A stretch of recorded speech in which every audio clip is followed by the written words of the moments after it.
The night was draped in an inky blackness, and the road stretched ahead like a tunnel into the unknown.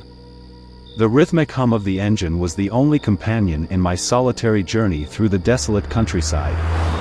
The dashboard clock glowed 2:37 a.m., a haunting reminder of the unearthly hour. As I navigated the winding road, the trees on either side whispered secrets to each other, their branches casting eerie shadows that danced in the headlights' glow. A thick fog had rolled in, lending an ethereal quality to the surroundings. My grip on the steering wheel tightened, a knot of unease forming in the pit of my stomach. A faint glow emerged on the horizon, a dilapidated gas station standing alone like a forgotten sentinel. Relieved to find signs of civilization, I pulled into the gravel lot. The gas station, a relic from a bygone era, creaked with every gust of wind. I hesitated for a moment, contemplating whether it was a haven or a trap. The solitary attendant, an old man with weathered features, peered through the grimy window as I approached. His eyes held a sadness, a weariness that transcended time. He nodded silently, the door's rusty bell jingling as I entered. The dim fluorescent lights flickered overhead, casting eerie shadows on the chipped linoleum floor. "Late night for a drive, ain't it?" the old man rasped, his voice a mere whisper in the desolation. "Just passing through," I replied, my eyes scanning the sparse shelves stocked with dusty snacks and expired goods. The old man handed me a weathered map, his gaze fixed on something beyond the walls. "Be careful on these roads. They've seen things, heard things. Stories that linger." I dismissed his words as the ramblings of an old-timer, but a chill crept down my spine nonetheless.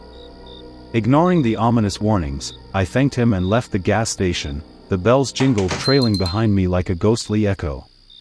Back on the road, the fog had thickened, reducing visibility to a few feet.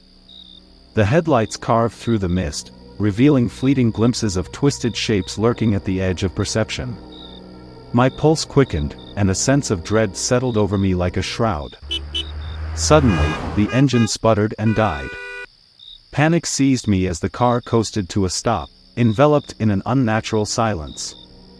I fumbled for my phone, only to find it devoid of signal. I was stranded in the heart of the fog-shrouded night. A distant sound echoed through the stillness, a soft, haunting melody that seemed to emanate from the surrounding darkness. Unease turned to fear as the ethereal tune grew louder, its origin impossible to pinpoint. Shadows danced eerily on the periphery of my vision, and the air grew heavy with an otherworldly presence. In the distance, a figure emerged from the fog, a spectral silhouette with hollow eyes that seemed to pierce through the night. A voice, neither human nor ghostly, whispered in the wind, revealing a tale of tragedy and loss that echoed through the ages. As the ghostly figure drew near, a realization struck me with chilling clarity. The stories the old man had spoken of were not the ramblings of a senile mind but the echoes of a curse that clung to these forsaken roads. I was not merely passing through, I had become entangled in a spectral tapestry woven with threads of regret and despair. In the final moments, the ghostly figure extended a skeletal hand, and the fog swallowed everything in a suffocating embrace.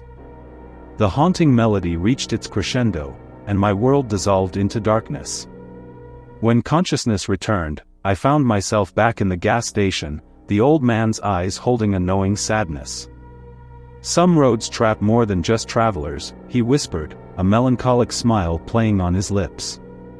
The twist of my fate revealed, I was condemned to relive the haunting drive through the fog-laden night, a spectral passenger on the cursed roads that whispered tales of the lost and the forsaken.